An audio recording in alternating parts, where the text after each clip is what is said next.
प्रिय विद्यार्थियों, आपका अपना संस्थान आगाज इंस्टीट्यूट आपके लिए वरिष्ठ अध्यापक के जो सामाजिक अध्ययन से संबंधित प्रश्न पत्र है उसमें शिक्षण विधियों से विभिन्न वर्षों में जो प्रश्न पूछे गए हैं उन प्रश्नों के व्याख्या सहित हल लेकर के उपस्थित है। इन प्रश्नों के पूछने का ट्रेंड क्या रहा है, किस प्रकार से ये प्रश्न आरपीएससी के द्वारा लगातार पूछे जा रहे हैं, किन बिंदुओं पर ज़्यादा इनके द्वारा फोकस किया गया है, उन सब का इस क्लास में हम विश्लेषण करेंगे। कुछ चुनिंदा प्रश्नों की एक श्रृंखला ये है। इसमें जिन प्रश्नों को आरपीएससी के द्वारा सर्वोच्च वरीयता दी गई है, हाई प्रायोरिटी पर जिन प्रश्नों को लिया है, उन प्रश्नों को शामिल करने का प्रयास किया है। अगली जो इसकी श्रृंखला होगी उसमें अन्य जो टॉपिक है उनके जो प्रश्न पूछे जाने की टेंडेंसी रही है उनको लेकर भी हम चर्चा करेंगे। आइए शुरू करते हैं इस श्रृंखला का जो पहला प्रश्न है उसके साथ। पहला प्रश्न ये पूछा है कि सामाजिक विज्ञान में निम्नलिखित में से कौन से प्रकार के प्रश्नों को आलोचनात्मक और स्वतंत्र चिंतन के मूल्यांकन के ज्यादा अवसर मिलते हैं। प्रश्न ये पूछना चाह रहा है कि आप सामाजिक विज्ञान के अंदर प्रश्न निर्मित कर रहे हैं, एक परीक्षण आपने निर्मित किया है और आप चाह रहे हैं कि बालक को ज़्यादा से ज़्यादा आलोचना करने का और स्वतंत्र चिंतन करने का अवसर प्राप्त हो। तो जो परीक्षण के प्रश्न है उन प्रश्नों की यदि हम बात करें तो उनमें से जो लिखित प्रश्न है, लिखित प्रश्नों में एक तो वस्तुनिष्ठ प्रश्न,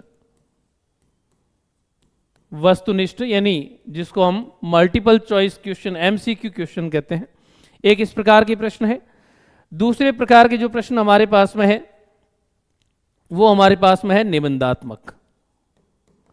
दो प्रकार के प्रश्नों की हम चर्चा कर लें, वस्तुनिष्ठ प्रश्न और निबंधात्मक प्रश्न। तो जो वस्तुनिष्ठ प्रश्न है इस प्रकार के प्रश्नों में बालकों के सामने कुछ सीमित अवसर होते हैं। 4 विकल्प हो, 5 विकल्प हो, उन विकल्प में से चयन करना, जिसको हम बहुविकल्पीय प्रकार के प्रश्न कहते हैं। उसके अलावा चयन प्रकार के प्रश्न, तो इसमें एक निश्चित उत्तर रहता है और इस प्रकार के उत्तर को बालक को उसी एक निर्धारित विकल्प में से ही प्रश्न का आंसर देना होता है। ज़्यादा उसको सोचने विचारने का मौका इस प्रकार के प्रश्न में नहीं रहता। इसी प्रकार के वस्तुनिष्ठ प्रश्न यानी छोटे छोटे प्रश्न हैं जिनके एक ही प्रकार के आंसर हो, जिनके निर्धारित उत्तर हो, तो इस प्रकार के उत्तरों में यानी तीनों प्रकार के जो विकल्पीय प्रश्न, चयन प्रश्न और वस्तुनिष्ठ प्रश्न है, इनमें से निर्धारित उत्तर में से ही बालक को प्रश्न का आंसर देना होता है। किसी भी प्रकार के अतिरिक्त सोच विचार का उसमें कोई अवसर नहीं मिलता। लेकिन जो चौथा जो प्रकार है निबंधात्मक प्रकार के प्रश्न, इस प्रकार के प्रश्न में बालक को व्यापक रूप से उस प्रश्न के बारे में क्या, क्यों, कैसे, कब, इस प्रकार की सारी जानकारी विस्तृत रूप से उस बालक को उपलब्ध करने का, देने का एक व्यापक क्षेत्र उसके पास में रहता है कि किसी भी प्रकार की घटना क्यों घटित हुई, कैसे घटित हुई, कब घटित हुई, सारी व्यापक जानकारी इस प्रकार के प्रश्नों के माध्यम से बालक आसानी से प्रस्तुत कर सकता है। तो इससे बालक के अंदर मानसिक शक्ति का विकास होगा, चिंतन शक्ति उसके अंदर स्वतंत्र रूप से आएगी। तो प्रश्न यही अपने से मांग करता है कि ऐसे प्रश्न जिसके अंदर बालक में आलोचनात्मक शक्ति और स्वतंत्र चिंतन विकसित हो, तो इस प्रकार के प्रश्न किस प्रकार के प्रश्न होंगे, निबंधात्मक जो प्रश्न है उनको इस श्रेणी में रखा जाएगा। बात करें नेक्स्ट प्रश्न की, निम्न में से कौन सी एक अच्छे परीक्षण की विशेषता नहीं है। प्रश्न ये पूछा जा रहा है कि जो उद्देश्यनिष्ठ प्रश्न है या जो एक श्रेष्ठ परीक्षण निर्मित किया जाएगा उस परीक्षण में कौन कौन सी विशेषताएं हैं और कौन सी विशेषताएं नहीं है। चलिए बात करें कि एक उद्देश्यनिष्ठ परीक्षण यानी एक श्रेष्ठ जो परीक्षण है उस परीक्षण की कौन कौन सी विशेषताएं होती है। पहली बात करें हम उसमें विश्वसनीयता, विश्वसनीयता, दूसरी वैधता, तीसरी उसमें व्यापकता, चौथी उपयोगिता,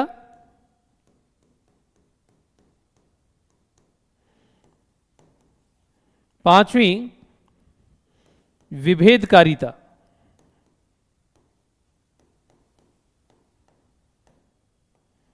ये कुछ विशेषताएं हैं। विश्वसनीयता, वेद्यता, व्यापकता, उपयोगिता, विभेदकारिता और वस्तुनिष्ठता। वस्तुनिष्ठता क्या आशय है इनके? विश्वसनीयता की बात यह है कि एक परीक्षण जिसको निर्मित किया गया है, उस परीक्षण का अंकन किसी भी परीक्षक के द्वारा किसी भी परिस्थिति में किया जाए, कहीं भी उसका यदि हम नंबर देने का काम करें तो हर स्थिति में क्या आना चाहिए? उसका अंकन समान रहना चाहिए। उसका अंकन क्या हो? समान हो। हर परिस्थिति में उस प्रश्न के, उसी बालक के लिखे हुए जो सामग्री है उसमें दिए जाने वाले अंक में परीक्षक का कोई प्रभाव नहीं होना चाहिए, तब तो वो होता है विश्वसनीय। बात करें वेद्यता की, तो वेद्यता वो मानक है जिसके तहत किसी प्रश्न का जिस उद्देश्य के लिए हमने निर्माण किया है उन उद्देश्यों का पूर्ण रूप से मापन करता हूं। जितने उद्देश्य हमने चयनित किए हैं उन सारे उद्देश्यों का क्या होना चाहिए? उसके माध्यम से मापन होना चाहिए, तब वो एक परीक्षण वेद्य परीक्षण कहलाता है। बात करें व्यापकता की, तो व्यापकता वो आयाम है, वो क्षेत्र है जिसमें दिए गए संपूर्ण परिक्षेत्र को जहां जहां उसको लागू करना है पर्याप्त रूप से उसको लागू किया जा सकता है। देश के किसी भी कोने में यदि परीक्षा आयोजित करवानी है तो एक साथ इस क्षेत्र को लागू किया जा सकता है। उसका जो सिलेबस है उस सिलेबस का कितना प्रतिशत वो परिपूर्ण रूप से इकट्ठा कर रहा है, उसको शामिल कर रहा है, तो उसकी परिपूर्णता को भी इसमें शामिल कर सकते हैं। बात करें उपयोगिता की, तो बालक के जिस कक्षा स्तर का प्रश्न पत्र निर्माण किया गया है या सामाजिक रूप से उसकी जो व्यवहारिकता है, उस प्रकार की जो उपयोगिता या व्यवहारिकता यदि उसके अंदर निहित है तो वो एक श्रेष्ठ परीक्षण माना जाएगा। वस्तुनिष्ठता की बात करें तो वस्तुनिष्ठता का अर्थ ये है कि जो परीक्षण निर्मित किया गया है उस परीक्षण में परीक्षक के स्वयं के निजी विचारों का कोई महत्व नहीं है। उस परीक्षण को चाहे किसी भी व्यक्ति के द्वारा परीक्षित किया जा रहा है, किसी भी प्रकार का व्यक्ति परीक्षित कर रहा है, तो व्यक्ति विशेष के अंकन का प्रभाव इस पर नहीं होना चाहिए। किसी भी प्रकार से व्यक्ति अपनी भावनाओं से प्रभावित होकर के इसमें किसी प्रकार का मूल्यांकन नहीं कर सकता, तब वो परीक्षण एक श्रेष्ठ परीक्षण में शामिल रहेगा। और बात करें विभेदकारिता की, विभेदकारिता वो मानक है जिसमें प्रश्न पत्र को निर्माण करते समय पिछड़े बालक, होशियार बालक और प्रत्येक श्रेणी के बालकों के संबंधित प्रश्नों को समाविष्ट किए जाए। ऐसा नहीं हो कि प्रश्न पत्र निर्माण कर रहे हैं और कक्षा के जो बालक है उसकी व्यक्तिगत विभिन्नता का कोई हमने ध्यान नहीं दिया। श्रेष्ठ बालक उस प्रश्न को आसानी से हल कर पा रहा है और जो सामान्य पिछड़े बालक है उनका इस परीक्षण में कोई महत्व नहीं है।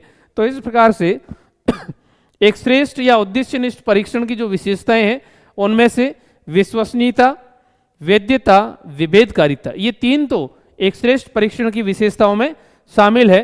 लेकिन जो व्यक्तिनिष्ठ या विषयनिष्ठता है ये एक श्रेष्ठ परीक्षण में कदापि नहीं हो सकती। इस प्रकार की विशेषता को एक परीक्षण के अंदर अच्छा नहीं माना जाता।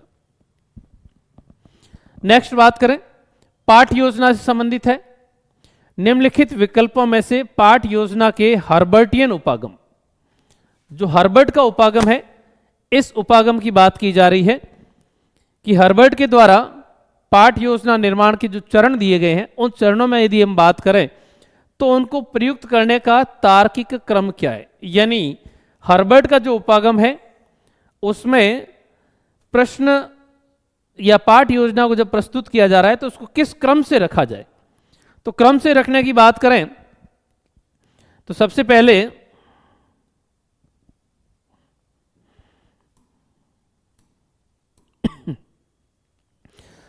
जो चरण दिए उनके विकल्प की बात करें, प्रस्तुतिकरण, संबंध, सामान्यीकरण, अनुप्रयोग और प्रस्तावना, ये 5 चरण अपने पास में दे रखे हैं। तो जो हर्बर्टियन पद्धति है,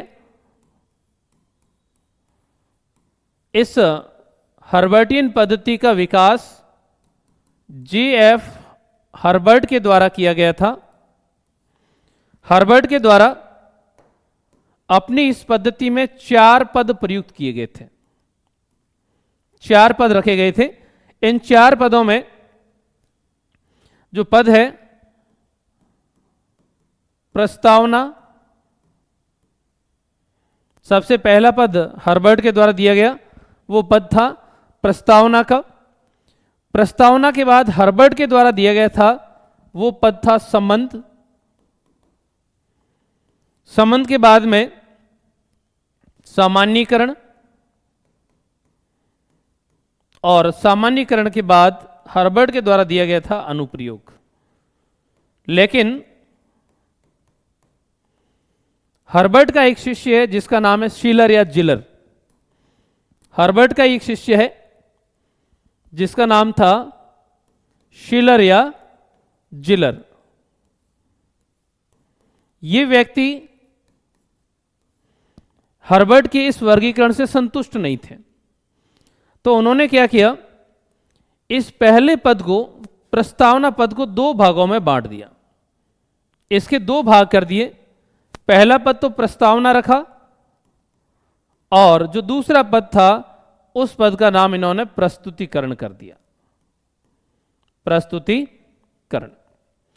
तो हर्बर्ट की जो पद्धति है उसके शिष्य ने इस पद्धति में एक संशोधन करवाया, और संशोधन करते हुए हर्बर्ट के प्रस्तावना, संबंध, सामान्यीकरण और अनुप्रयोग का जो पद था, इसी पद में परिवर्तन करते हुए उन्होंने प्रस्तावना, प्रस्तुतिकरण, प्रस्तावना, प्रस्तुतिकरण, उसके बाद संबंध, फिर सामान्यीकरण और अनुप्रयोग, इस प्रकार से इस क्रम को उन्होंने व्यवस्थित करवाया।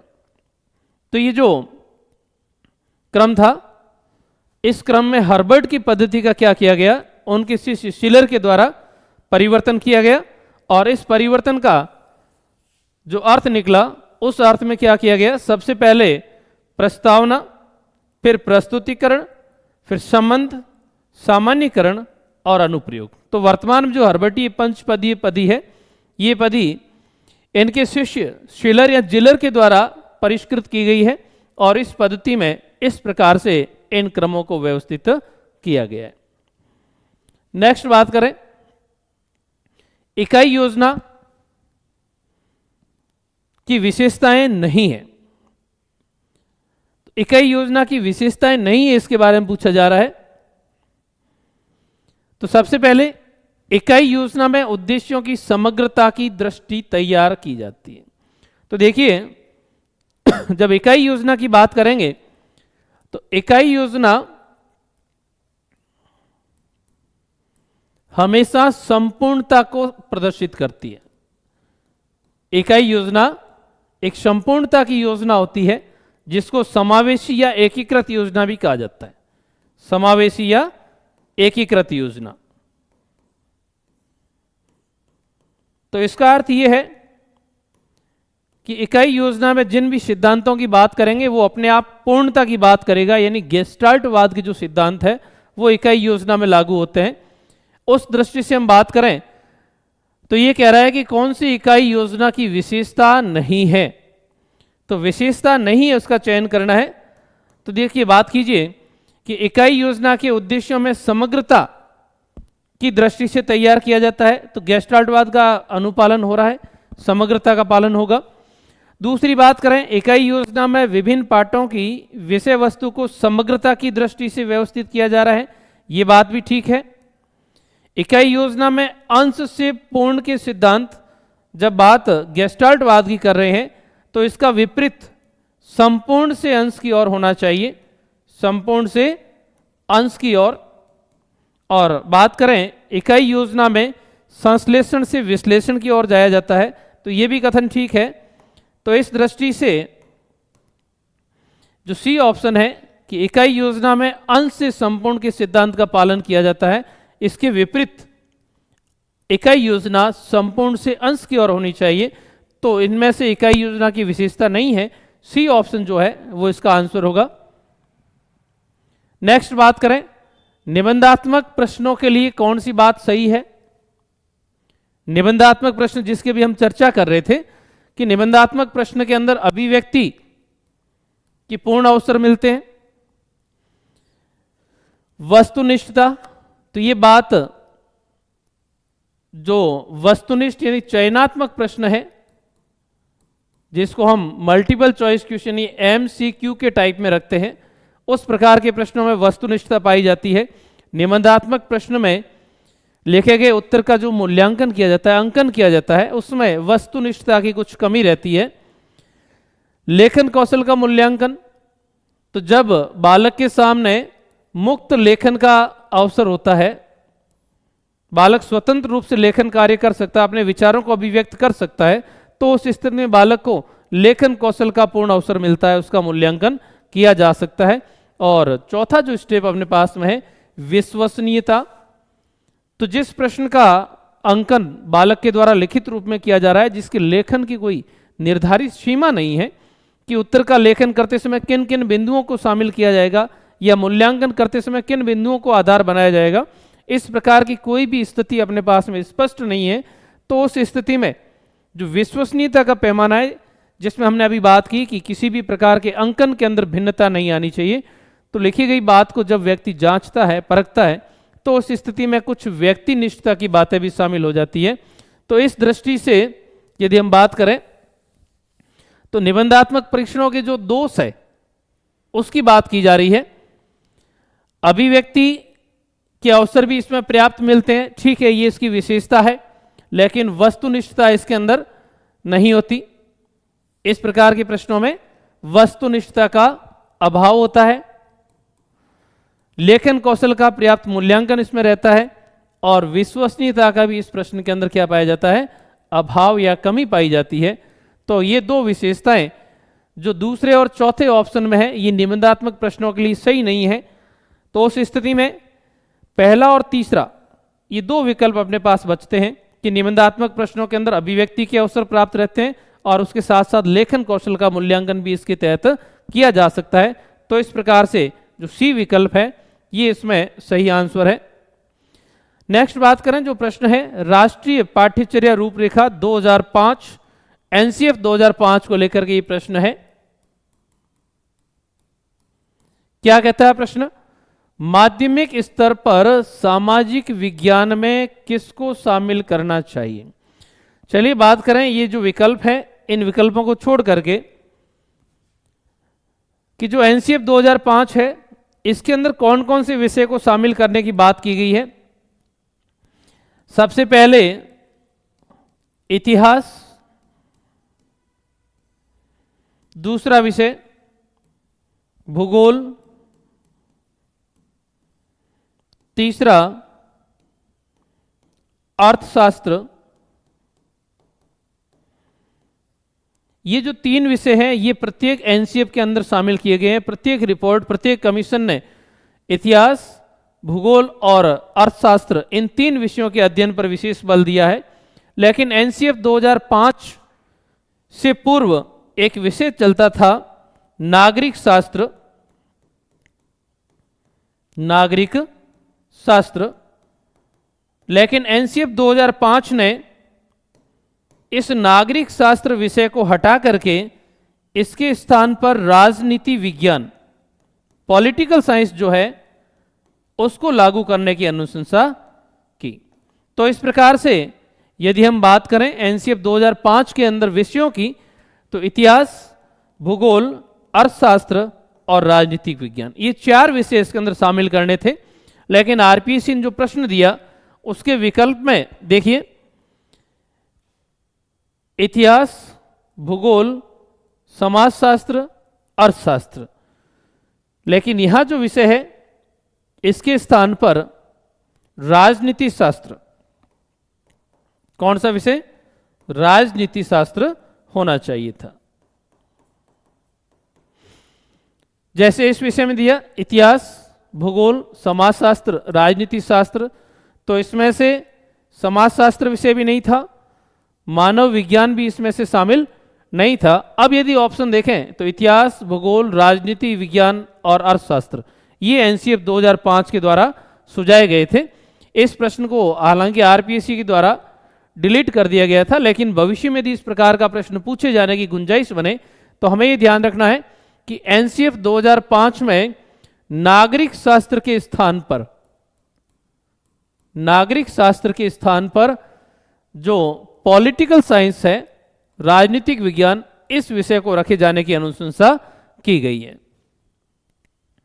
नेक्स्ट बात करें, सामाजिक अध्ययन में पाठ्यक्रम निर्माण के कौन कौन से सिद्धांत है?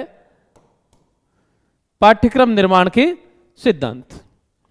तो देखिए, पाठ्यक्रम किसी भी विषय का निर्मित करना हो तो उसके लिए विभिन्न प्रकार के सिद्धांतों की हम बात करें तो वर्तमान का जो पाठ्यक्रम है वो मनोविज्ञान आधारित है, और मनोविज्ञान ये कहता है कि वर्तमान की जो शिक्षण पद्धति है वो पूर्णतः बाल केंद्रित शिक्षण पद्धति है। इसलिए जो पहला पाठ्यक्रम निर्माण का सिद्धांत है वो सिद्धांत बाल केंद्रित शिक्षण का सिद्धांत होना चाहिए। बाल केंद्रित शिक्षण का सिद्धांत, यह सिद्धांत ये कहता है कि जिस भी विषय सामग्री को शामिल किया जाए वह सामग्री बाल उपयोगी सामग्री होनी चाहिए। अधिक से अधिक बालकों का इस विषय में महत्व दिया जाना चाहिए। बाल केंद्रित के बाद दूसरी बात करें, अवकाश के उपयोगिता का सिद्धांत। अवकाश के उपयोगिता का सिद्धांत, इसका अर्थ यह है कि बालक विद्यालय समय के बाद जब अपने घर लौटता है और दूसरे दिन जब विद्यालय आता है तो उस अवधि के दौरान बालक के पास में पर्याप्त समय होता है और बालक इस पर्याप्त समय का सदुपयोग करने सीख जाए।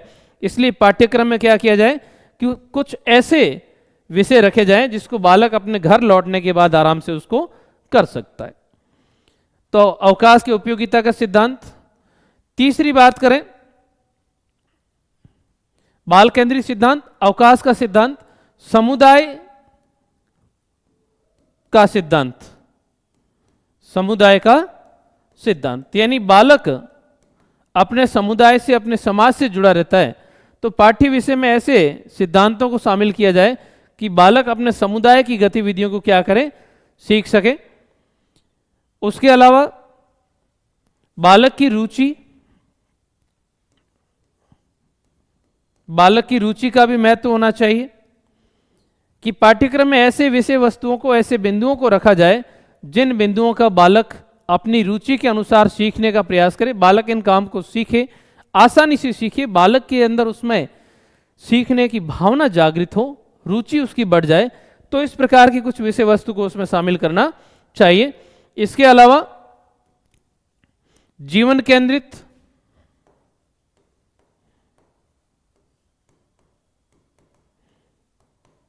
यानी इस प्रकार के कार्यों को शामिल किया जाए जिन कार्यों से बालक अपने भावी जीवन के अंदर गतिविधियों को सीखे, उसकी क्रियात्मकता का विकास हो। तो इस प्रकार के कार्यों को भी सिद्धांत में महत्व देना चाहिए। अब जो विकल्प दिए हैं उसकी चर्चा करें। पहला विकल्प ये कहता है कि सिद्धांत नहीं है बाल केंद्रित होने का सिद्धांत, यानी मनोविज्ञान पर आधारित पाठ्यक्रम निर्मित होना चाहिए। दूसरा, समुदाय केंद्रित सिद्धांत, जो भी कार्य हम कर रहे हैं वो कार्य बालक के लिए समुदाय में किस प्रकार से प्रविष्टि करवाएगा, तो बालक को समुदाय से संबंधित जानकारी हो। तीसरा सिद्धांत ये कहता है शिक्षक केंद्रित होने का सिद्धांत। तो वर्तमान की जो मनोवैज्ञानिक शिक्षा पद्धति है वो इस बात को पूर्णतः नकारती है कि बालक को किसी भी प्रकार से शिक्षक के नियंत्रण में, यानी पूर्णतः शिक्षक के द्वारा उस पर ज्ञान को थोपा नहीं जाए। तो इसलिए जो सी ऑप्शन है कि पाठ्यक्रम शिक्षक केंद्रित होना चाहिए, ये बात लागू नहीं होती है। रुचि का सिद्धांत, पाठ्यक्रम इस प्रकार से निर्मित किया जाए कि बालक आसानी से उसमें क्या करे, अपनी रुचि के अनुसार सीखने का प्रयास कर सके। तो पाठ्यक्रम निर्माण के जो सिद्धांत है उसमें से तीसरा जो ऑप्शन है शिक्षक केंद्रित होने का सिद्धांत, ये पाठ्यक्रम निर्माण का कोई सिद्धांत नहीं माना जाता है। नेक्स्ट बात करें, गुणात्मक परीक्षण का उदाहरण नहीं है। निम्नलिखित में से कौन सा एक गुणात्मक परीक्षण नहीं है? तो देखिए, परीक्षणों की जब बात की जाए, एक मूल्यांकन के अंदर किस प्रकार के परीक्षणों को शामिल करें, तो परीक्षणों के दो प्रकार हैं। एक है गुणात्मक परीक्षण और दूसरा है संख्यात्मक या मात्रात्मक। संख्यात्मक या मात्रात्मक परीक्षण। तो गुणात्मक परीक्षण वो परीक्षण है जिसमें बालक के सभी प्रकार के गुणों की चर्चा की जाए, सभी प्रकार के गुण, उसकी जो लक्षण है उसके बारे में मूल्यांकन किया जाए।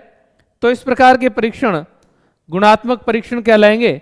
लेकिन संख्यात्मक में बालक के व्यक्तित्व का या उसके कार्यों का मूल्यांकन करते समय अंक पद्धति का प्रयोग हो, यानी वो परीक्षण की विधियां जिसमें बालक को नंबर दिए जाए, उसका अंकन किया जाए।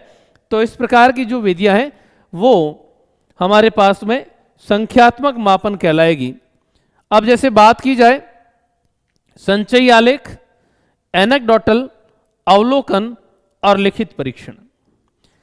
तो संचयी अभिलेख वो है जिसमें बालक की शिक्षण प्रक्रिया से जुड़े हुए समस्त प्रकार के दस्तावेज शामिल रहते हैं, जैसे उसका पोर्टफोलियो है, उसका पोर्टफोलियो, या विद्यालय में स्वास्थ्य परीक्षण की रिपोर्ट है, उसके विभिन्न प्रकार के जो परीक्षण विद्यालय के द्वारा आयोजित किए गए हैं, इस प्रकार की जो रिपोर्ट है वो किस में रहेगी? संचयी आलेख में रहेगी। तो इसमें किसी भी प्रकार के अंकन का परिणाम नहीं है, केवल बालक के गुणों की जानकारी रहती है।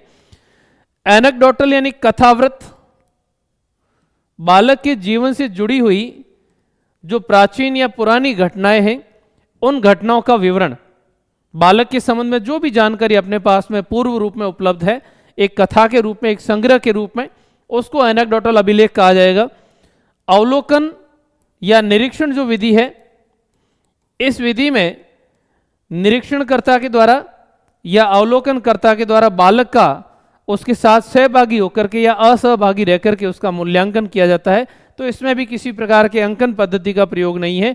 लेकिन जो लिखित परीक्षा है, इस प्रकार की परीक्षा के व्यापक परिणाम उपलब्ध रहते हैं, इसकी लिखित सामग्री उपलब्ध रहती है। जब इसका मूल्यांकन किया जाता है तो उसमें अंकन पद्धति को विशेष महत्व दिया जाता है।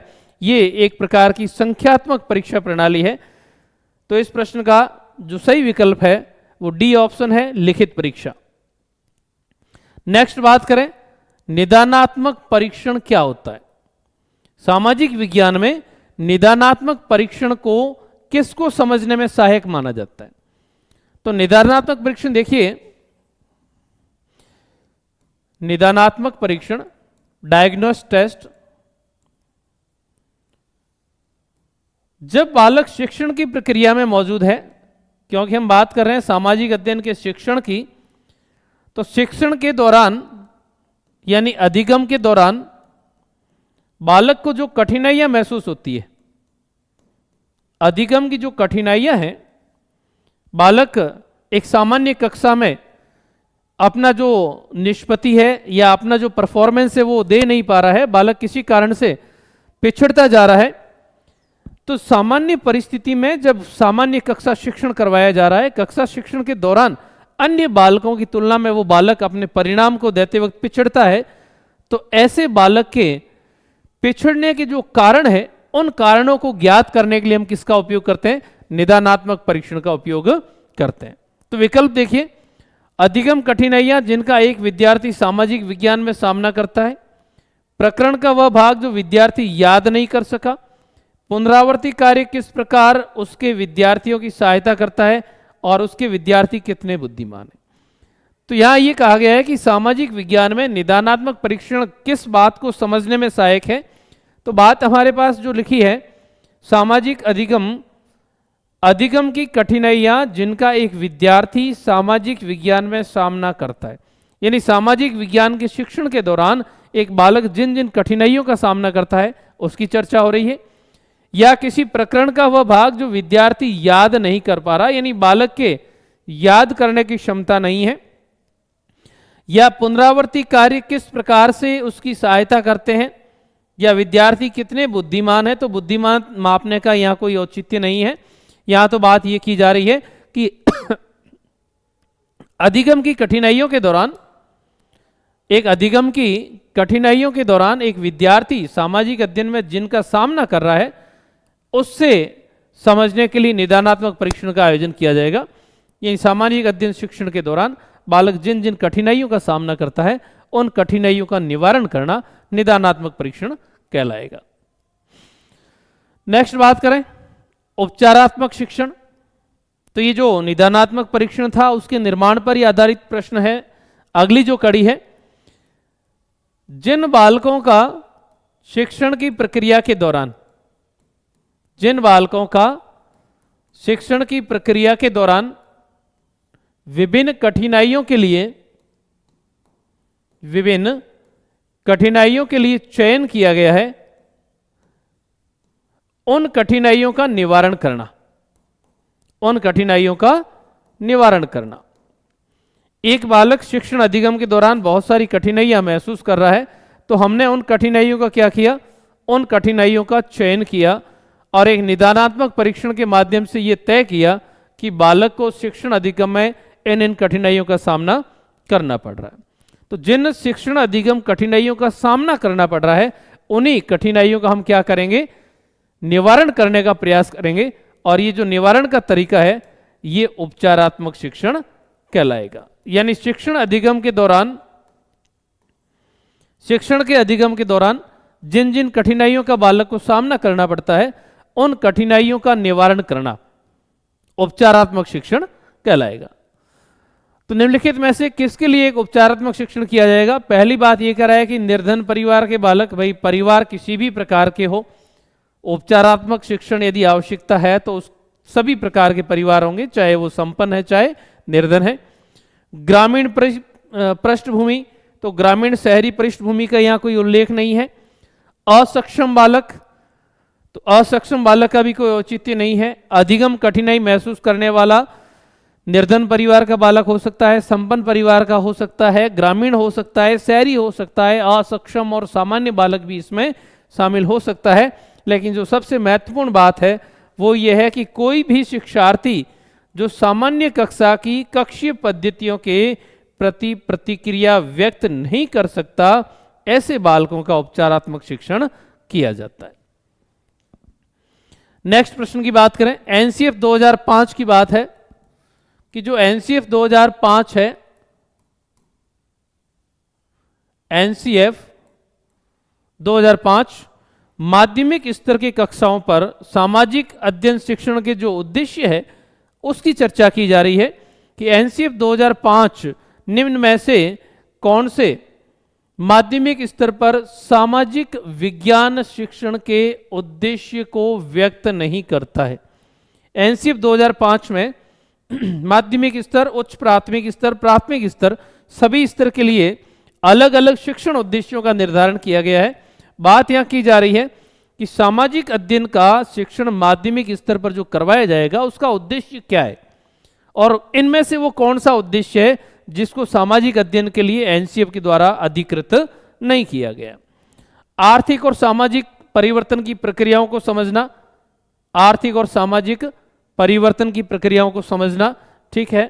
नागरिकों के अधिकारों और उत्तरदायित्वों को समझना, अपने पर्यावरण के संबंध में स्थानीय समुदाय और अधिकारों की पहचान करना, अवलोकन करना, पहचान करना और वर्गीकरण करना, इनके कौशल के विकास करना, ये एनसीएफ के द्वारा माध्यमिक स्तर के लिए अनुमत नहीं किया गया है। माध्यमिक स्तर के लिए जो उद्देश्य निर्धारित किए गए हैं उसमें अवलोकन, पहचान और वर्गीकरण करना, इनको सामाजिक अध्ययन शिक्षण के उद्देश्यों में शामिल नहीं किया गया। अगला है सीसीई के संबंध में सतत और व्यापक मूल्यांकन। तो ये कहा गया है सतत और व्यापक मूल्यांकन की शुरुआत ने मूल्यांकन की व्यवस्था पर क्या प्रभाव डाला है। जो सीसीई प्रणाली को लागू किया गया है, सीसीई प्रणाली से शिक्षण व्यवस्था पर क्या प्रभाव पड़ा, किस प्रकार से इसको प्रभावित किया, उसकी हम बात करना चाह रहे हैं। कि बालक के संपूर्ण व्यक्तित्व को अधिक प्रदर्शित करने वाला बनाया गया। सीसीई क्या होती है? सतत एवं व्यापक मूल्यांकन। सतत एवं व्यापक, व्यापक का अर्थ यह है कि बालक के किसी एक पक्ष का अध्ययन न करके संपूर्ण गतिविधियां, चाहे वो विद्यालय आधारित है, चाहे वो विद्यालय से संबंधित है या पाठ्यक्रम के अलावा सह शैक्षणिक गतिविधि है, किसी भी प्रकार की गतिविधि जो बालक से जुड़ी हुई है, चाहे वो शैक्षणिक है चाहे सशैक्षणिक गतिविधि है, सतत और व्यापक मूल्यांकन के दायरे में इसको शामिल किया गया है। तो सीसीई के अंदर सतत का अर्थ है नियमित रूप से, यानी निरंतर अंतराल पर सतत रूप से क्या किया जाएगा, मूल्यांकन की प्रक्रिया को अपनाया जाएगा। व्यापकता का आशय यह है कि इस प्रकार की प्रणाली में विद्यालय से जुड़ी हुई चाहे वो शैक्षिक गतिविधि है चाहे सशैक्षिक गतिविधि है, सारी गतिविधियों को इसमें हमने शामिल कर लिया। तो इसमें से पहला यह है कि बालक के संपूर्ण व्यक्तित्व को अधिक तौर से प्रदर्शित करता है। ठीक है, अगले विकल्प की बात करें, यह बहुत अधिक विवरण को शामिल करते हुए जटिल बनाता है। तो जटिल बनाने जैसी बात नहीं है, क्योंकि बालक का संपूर्ण व्यक्तित्व जब अपने पास में स्पष्ट होगा तो बालक की समझ अपने लिए और आसान हो जाएगी। तो जटिल बनाने की बात इसमें नहीं कर सकते। अस्पष्ट बनाया गया है क्योंकि विद्यार्थी के निश्चित रैंक को जाना नहीं जा सकता। तो हमने ये कहा कि बालक के व्यापक बना करके कुछ सशैक्षणिक गतिविधियां भी शामिल की गई है, कुछ शैक्षणिक गतिविधियों के अतिरिक्त अन्य गतिविधियां भी रखी गई है। तो सारी प्रकार की गतिविधियों को अंक देना एक श्रेष्ठ कार्य नहीं है, और केवल अंकन ही किसी बात की प्रामाणिकता को सिद्ध नहीं करता। तो इस प्रकार से रैंक देने मात्र से किसी भी विद्यार्थी की चरित्र को या उसकी स्थिति को निश्चित या अनिश्चित करना कोई आवश्यकता की बात नहीं है। केवल शैक्षणिक क्षेत्र के निष्पादन या विश्लेषण की बात की गई है। तो हमने ये कहा कि विद्यालय के शैक्षिक और सशैक्षिक सभी प्रकार के क्षेत्रों को शामिल किया गया है। तो इस प्रकार से यदि बात करें कि सतत और व्यापक मूल्यांकन की शुरुआत ने मूल्यांकन की व्यवस्था को क्या कर दिया भाई, मूल्यांकन की व्यवस्था को और अधिक सतत और व्यापक बनाया, प्रभावी बना दिया, और इसके माध्यम से हम बालक के संपूर्ण व्यक्तित्व को अधिकतम स्थिति में प्रदर्शित कर सकते हैं। बालक के लिए और अधिक समझने का अवसर एक शिक्षक के पास में है, और उसके माध्यम से किसी भी प्रकार से शिक्षक पर कोई बोझ उत्पन्न नहीं होता है। नेक्स्ट बात करें, एडगर डेल के अनुभव शंकु की बात आ रही है। एडगर डेल का जो अनुभव शंकु है, इसका आधार, जैसे ये एडगर डेल का अनुभव शंकु है, इस अनुभव शंकु के इस भाग को हम कहते हैं आधार भाग। ये इसका आधार भाग और ये इसका शीर्ष भाग, आधार और शीर्ष। प्रश्न ये कह रहा है कि एडगर डेल के अनुभव शंकु का जो आधार भाग है ये किस बात को दर्शाता है। चलिए समझे कि एडगर डेल का अनुभव शंकु क्या कहता है भाई। एडगर डेल ने यह कहा कि जो वस्तु ज्यादा मूर्त है वो आधार भाग के पास रहेगी। यहां इस प्रकार से इन्होंने अलग अलग खंडों के अंदर इस शंकु को वर्गीकृत किया, और इन खंडों की कुल जो संख्या थी वो 11 खंड थे। एडगर डेल के द्वारा अपने इस अनुभव शंकु के वर्गीकरण में इस प्रकार से खंडों का वर्गीकरण किया, और इस खंडीय वर्गीकरण में उन्होंने एक बात ये कही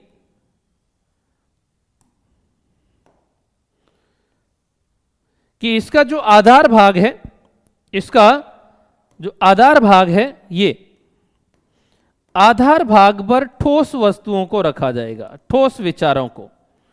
किस प्रकार के विचार?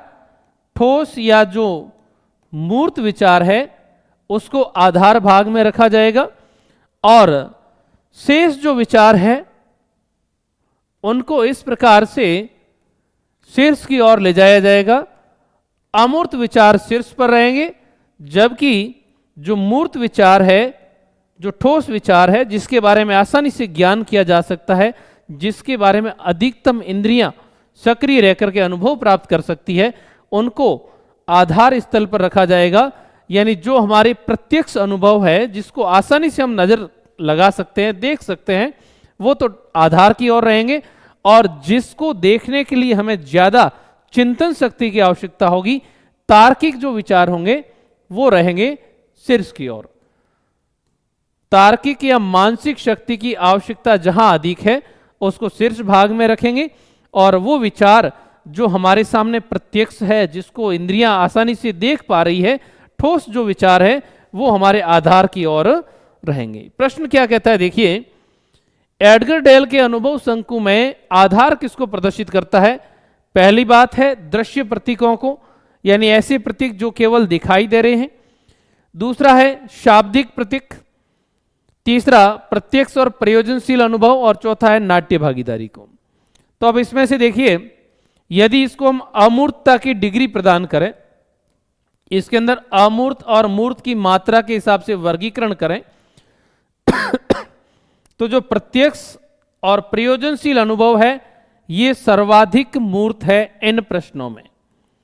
इन विकल्प के अंदर कौन से? प्रत्यक्ष और जो प्रयोजनशील अनुभव है ये सर्वाधिक मूर्त विकल्प है।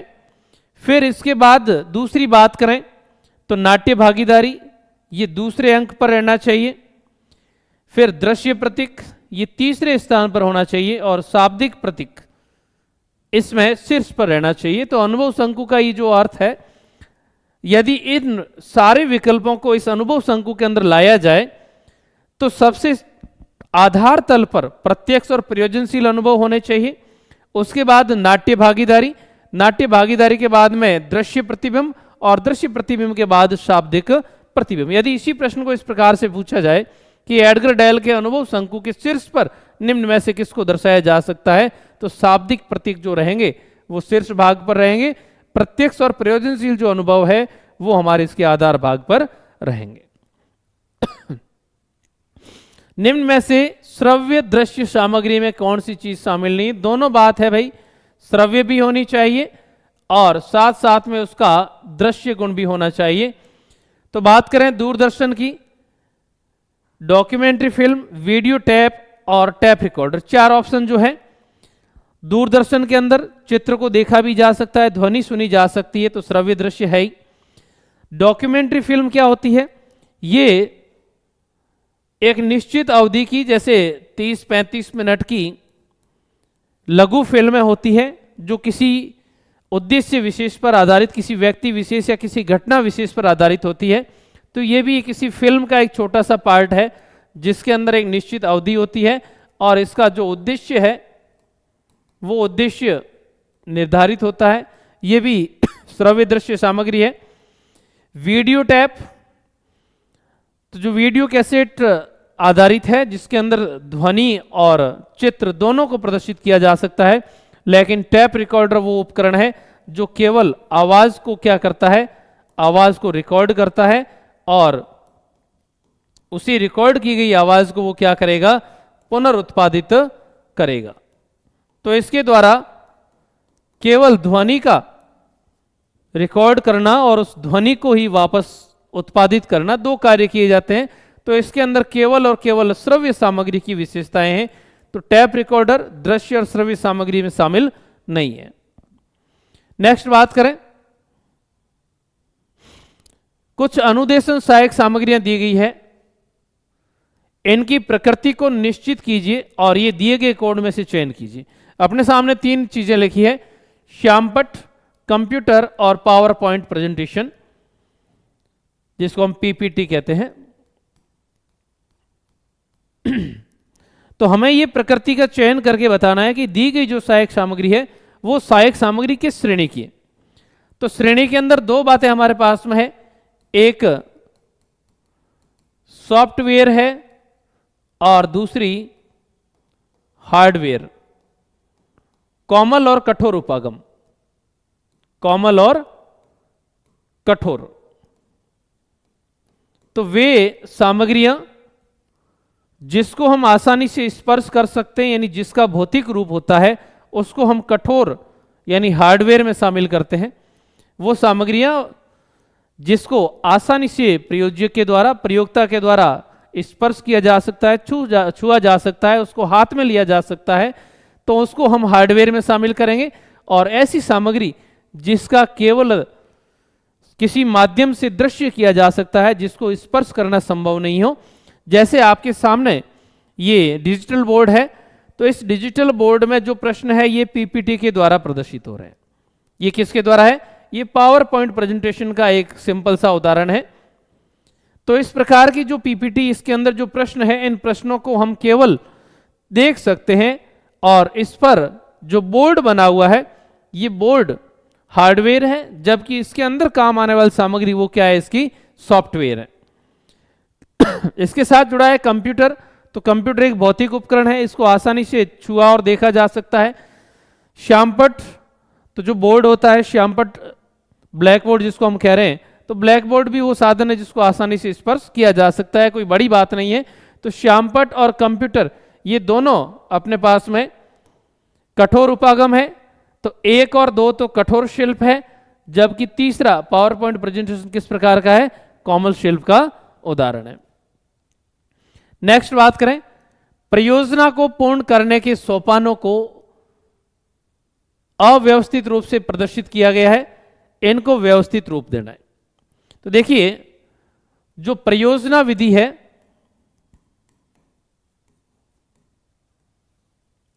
परियोजना विधि के पदों को व्यवस्थित करना है, जो किलपैट्रिक की विधि है। इस किलपैट्रिक की विधि के जो चरण दिए गए हैं अपने पास में, ये चरण जंबल किए गए हैं, अव्यवस्थित किए गए हैं। इन चरणों का व्यवस्थित रूप निर्धारित करना है। तो देखिए, इस विधि में क्या होता है कि सबसे पहले शिक्षक के द्वारा कक्षा के दौरान छात्रों के सामने कुछ इस प्रकार की परिस्थितियां निर्मित की जाती है कि छात्र किसी कार्य को करने के लिए तत्पर हो जाए। तो छात्रों को तत्पर करने के लिए शिक्षक कुछ परिस्थितियों का निर्माण करता है, और उन परिस्थितियों के आधार पर ही क्या किया जाता है? परियोजना का चयन किया जाता है। तो सबसे पहले शिक्षक के द्वारा प्रयोग प्रारंभ करने के लिए या कार्य को प्रारंभ करने के लिए शिक्षक कुछ परिस्थितियां, कुछ माहौल इस प्रकार का पैदा करता है कि छात्र किसी न किसी प्रयोजन को करने के लिए तैयार हो जाए। फिर छात्र के द्वारा प्रयोजन को इकट्ठा किया जाता है, प्रयोजन को लाया जाता है, और शिक्षक उसकी मार्गदर्शक की भूमिका में क्या करता है? उसके प्रयोजन का चयन करवाने का प्रयास करता है। तो जब प्रयोजन लाया गया हो, परिस्थिति पैदा कर दी, परिस्थिति पैदा करने के बाद प्रयोजन का चयन कर लिया गया, तो प्रयोजन के चयन करने के बाद जो हमारे पास आती है, उस प्रयोजन की क्रियान्वयन करना, उसकी प्लानिंग निर्माण करना, उसकी योजना को बनाना, कि जो प्रयोजन हमने चयन किया है इसको भौतिक रूप से कैसे लागू किया जाएगा। तो परियोजना की जो कार्य योजना का निर्माण करना है, कार्य योजना निर्मित होगी।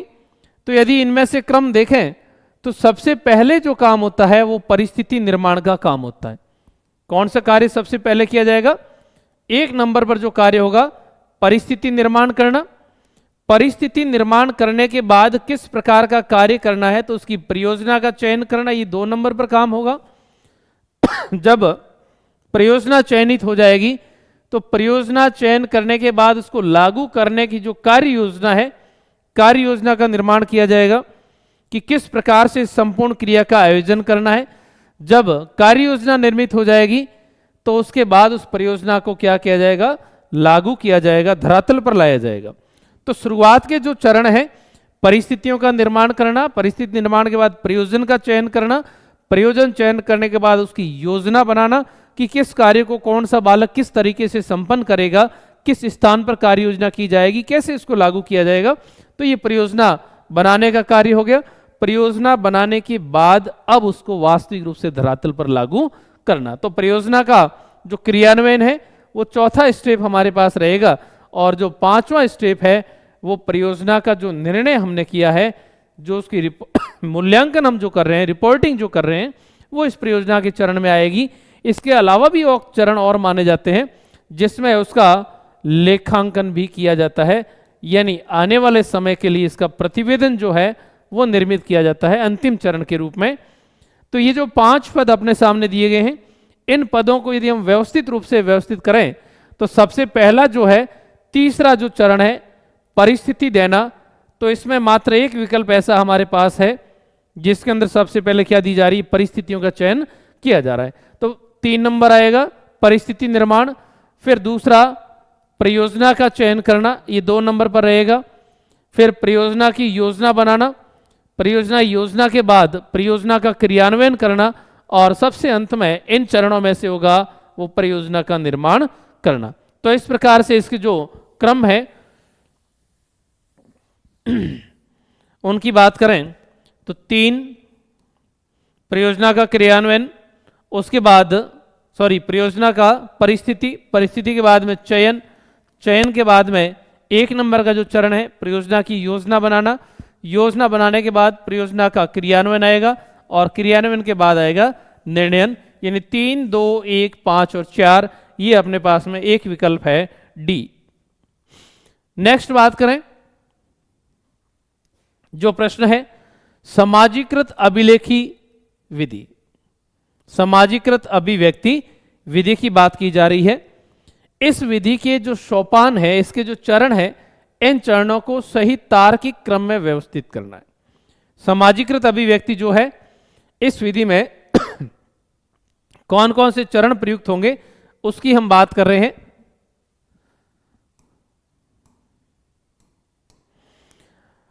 तो देखिए, समाजीकृत जो अभिव्यक्ति विधि है एक साधारण सी विधि है।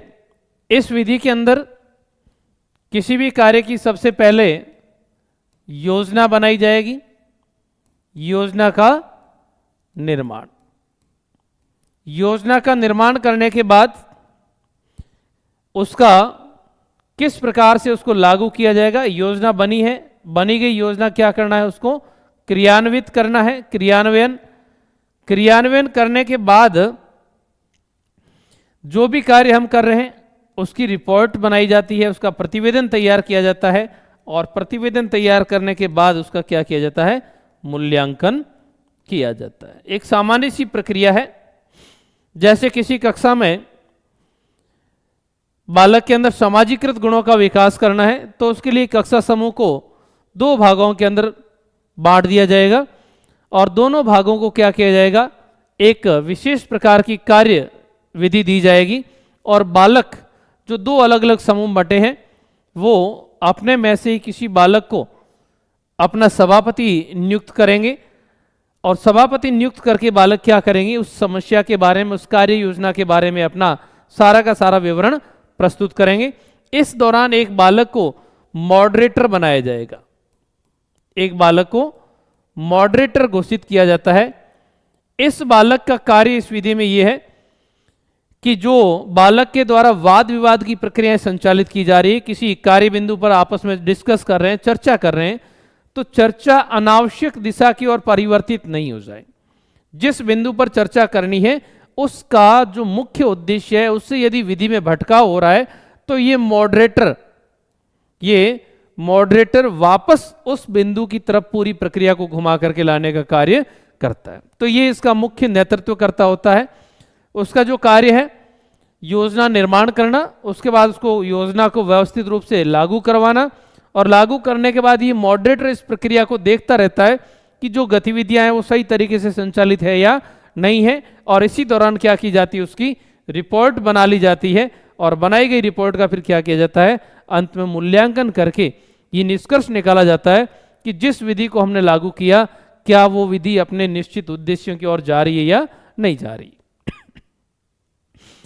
नेक्स्ट बात करें, जो बात आ रही है ये है हमारे पास में सह संबंध की। तो अन्य विद्यालय विषयों के साथ सामाजिक विज्ञान का सह संबंध क्या लाभ उत्पन्न करेगा। सामाजिक अध्ययन का अन्य विषयों के साथ मिलाकर के अध्ययन करवाना। सह संबंध का अर्थ क्या है, एक विषय का दूसरे विषय के साथ परस्पर एकीकृत रूप से क्या करना, उसका अध्ययन करवाना, ताकि उस प्रकार के विषय अन्य विषय से जुड़े हुए हैं वो भी सामग्री बालक को एक ही स्थान पर प्राप्त हो जाए, और अन्य विषयों को भी समझने में क्या मिल जाए, आसानी हो जाए। तो विद्यालय के जो भी विषय हैं तो उसको आपस में जोड़ना। जैसे दर्शन शास्त्र को पढ़ाते समय अन्य जो सामाजिक की शाखाएं उनके साथ जोड़ना, इतिहास को पढ़ा रहे हैं उसको नागरिक शास्त्र के साथ जोड़ देना, या अर्थशास्त्र का अध्ययन करवाना। तो गणित को जैसे हम गणित का अध्यापन करवा रहे हैं तो गणित को भूगोल के साथ जोड़ करके पढ़ाना या अन्य विषयों के साथ जोड़ना। तो इससे क्या होता है कि यह माना जाता है कि ज्ञान एकीकृत है। ये सिद्धांत सहसंबंध किस बात पर निर्भर करता है कि ज्ञान को एकीकृत माना जाता है, ज्ञान अखंड होता है। जब संपूर्ण ज्ञान ही अखंड है तो उसको खंडित रूप से पढ़ाने की बजाय यदि सारे विषयों का शामिल करके ज्ञान दिया जाए, बालकों को समूह के अंदर ज्ञान दिया जाए, तो उस परिस्थिति में क्या होगा कि बालक आसानी से सीखेगा। अब कौन कौन सी बातें दी है, सहसंबंध के लाभ की चर्चा कर रहे हैं। विभिन्न विषयों में समन्वय स्थापित होता है, ठीक है, समन्वय स्थापित करके पढ़ाना ही क्या है, सहसंबंध है। छात्रों में विषय के प्रति रुचि विकसित होती है। एक विषय की सामग्री जब दूसरे विषय के साथ अंतर संबंधित की जाएगी तो बालक को निश्चित रूप से बहुत सारी रोचक जानकारियां मिलेगी। जैसे सामाजिक अध्ययन पढ़ाते पढ़ाते बालक को फाइन आर्ट यानी ललित कला के बारे में, चित्रकला के बारे में जानकारी उपलब्ध करवाना, मंदिर स्थापत्य की जानकारी या पर्यटन स्थलों की जानकारी करवाना, तो ये बालक के अंदर निश्चित रूप से रुचि का विकास करेगी। तीसरा बिंदु ये कह रहा है कि पाठ्यचर्या के भार को बढ़ाना। अरे भाई, जब सारे विषयों को एक साथ मिला करके पढ़ा रहे हैं तो विषय वस्तु तो और आसान हो गई, पाठ्यक्रम में भार बढ़ाने जैसी कोई बात है ही नहीं। जैसे ये शिक्षण विधियां हैं, तो शिक्षण विधियों को यदि सामान्य तौर पर मूल्यांकन पढ़ाएं तो मूल्यांकन सारे विषयों की एक जैसी प्रकृति का है। हिंदी में मूल्यांकन की वही विधियां हैं, सामाजिक में वही विधियां हैं, गणित में मूल्यांकन की विधियां वही है, बस उनमें कुछ टेक्निकल परिवर्तन है। तो जब सारी चीज़ों को एक साथ आसानी से सीखा जा सकता है तो फिर भार बढ़ाने की तो कोई बात होती नहीं है। छात्रों में सामाजिक गुणों का विकास करता है। जब सारे विषयों का समन्वित अध्ययन किया जा रहा है तो बालक को शिक्षा मिलती है कि समाज के अंदर भी इस प्रकार से मेल जोल के माध्यम से क्या किया जा सकता है, नैतिकता को बढ़ाया जा सकता है। तो अब ये कहा जा रहा है कि इनमें से कौन कौन से विकल्प ऐसे हैं जो सामाजिक विज्ञान में सहसंबंध से फायदा पहुंचा सकते हैं। तो अब देखिए, यदि